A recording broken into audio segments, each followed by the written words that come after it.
En lecciones anteriores hemos estado realizando una revisión de los peligros generales que pueden presentar los productos infantiles cuando no se encuentran adecuadamente diseñados o concebidos. En esta lección vamos a realizar una revisión de los peligros más relevantes que pueden presentar los juguetes de tipo físico-mecánico. Un juguete es seguro cuando, atendiendo al comportamiento habitual del niño, no pone en peligro su salud o su seguridad o la de terceras personas, teniendo en cuenta el uso previsible del mismo o el uso por el cual está concebido. Uno de los peligros más relevantes que debemos destacar en los juguetes es el peligro de piezas pequeñas. Este peligro es especialmente relevante en el caso de los bebés y niños muy pequeños, especialmente menores de 36 meses. Estas piezas pueden generarse en los juguetes porque pueden desprenderse de los mismos, o bien pueden presentarse en los juguetes tal cual se reciben. Cualquier juguete no debe presentar piezas pequeñas y deben ser de un tamaño mínimo, de forma que el niño no pueda ingerir o inhalar dichas piezas. Cuando se produce la ingestión de una pieza pequeña, esta pieza puede quedar alojada en el esófago y en este caso puede bloquear el paso del aire. También puede producirse la inhalación de dichas piezas pequeñas, quedando alojadas en la tráquea, impidiendo de igual forma el paso del aire, obstaculizando el paso del aire. En ambos casos se puede producir una asfixia. Un caso relevante que queremos comentar es el caso de los imanes. Los imanes, cuando son pieza pequeña, en determinadas circunstancias pueden ser ingeridos por el niño, incluso en más de una unidad. En este caso se pueden producir lesiones en el intestino delgado que pueden llegar a ser muy graves. Para prevenir los riesgos derivados de las piezas pequeñas, intentaremos siempre diseñar y tener en cuenta que las piezas que proporcionemos en los juguetes sean superiores a un tamaño mínimo. Y a partir de ahí, tener en cuenta que cualquier pieza pequeña debe estar suficientemente fijada a los juguetes para que durante el uso previsible no puedan ser desprendidas.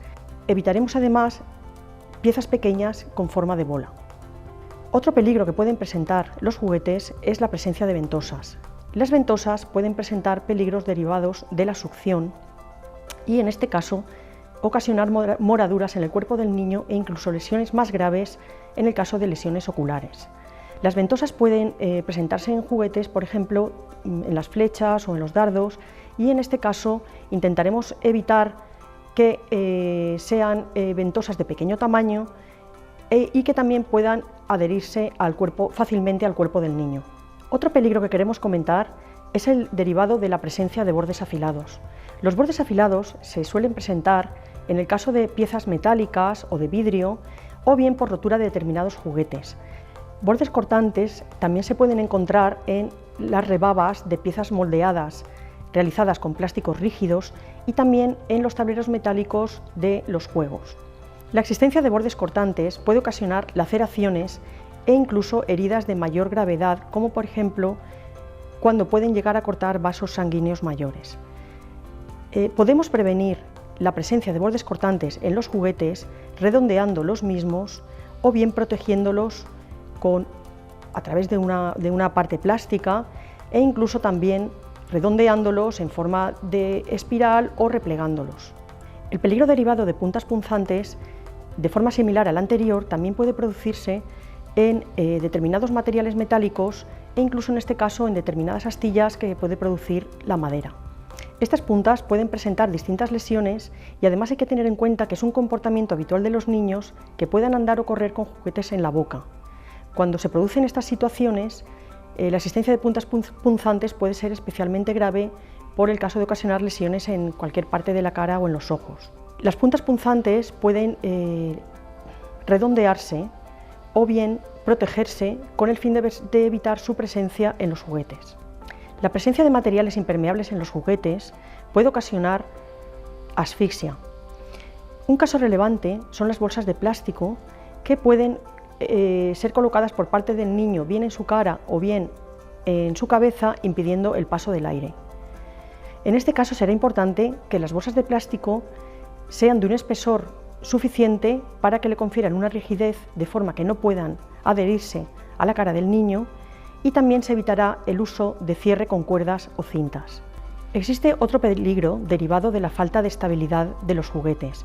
En este caso podríamos hablar, especialmente relevante, en el caso de los juguetes destinados a soportar el peso del niño o de los juguetes pesados inmóviles. La falta de estabilidad puede ocasionar caídas que pueden lesionar a los niños, ocasionando fracturas en distintas partes del cuerpo o en la cabeza. La falta de estabilidad puede subsanarse durante el diseño de los juguetes, intentando disminuir en la medida de lo posible el centro de gravedad del juguete y también incrementando los puntos de apoyo con la superficie de contacto. El último peligro que queremos comentar es el peligro del ruido, derivado de niveles de presión sonora elevados que emiten los juguetes. Los niños presentan un grado de susceptibilidad mayor que los adultos frente a la existencia de un ruido elevado. Además, debe tenerse en cuenta que en ocasiones este peligro es difícil de detectar, dado que los niños no son conscientes de posibles lesiones que pueden estar sucediendo y no informan a los adultos de esta situación, que solo detectarán casos muy graves. El daño derivado de un ruido es proporcional al nivel de presión sonora y al tiempo de exposición. Tanto los ruidos con un nivel de presión sonora elevado, con tiempos de exposición cortos, como ruidos con una exposición prolongada, aunque tengan un nivel de presión sonora menor, en ambos casos se pueden producir lesiones irreversibles. Para reducir los riesgos derivados de la emisión de un ruido en los juguetes, deben mantenerse siempre y respetarse los límites exigidos por la normativa vigente. Y también se pueden utilizar estrategias de apantallamiento o de amortiguación. Los distintos peligros que hemos enumerado en esta lección debe tenerse en cuenta que no son los únicos peligros físico-mecánicos que pueden presentar los juguetes. Antes de poner un juguete en el mercado, hay que realizar siempre una revisión exhaustiva de todos los peligros de tipo físico-mecánico, químico, de inflamabilidad, eléctrico, de higiene y de radiactividad que pueden presentar, junto con una evaluación a la posible exposición a dichos peligros.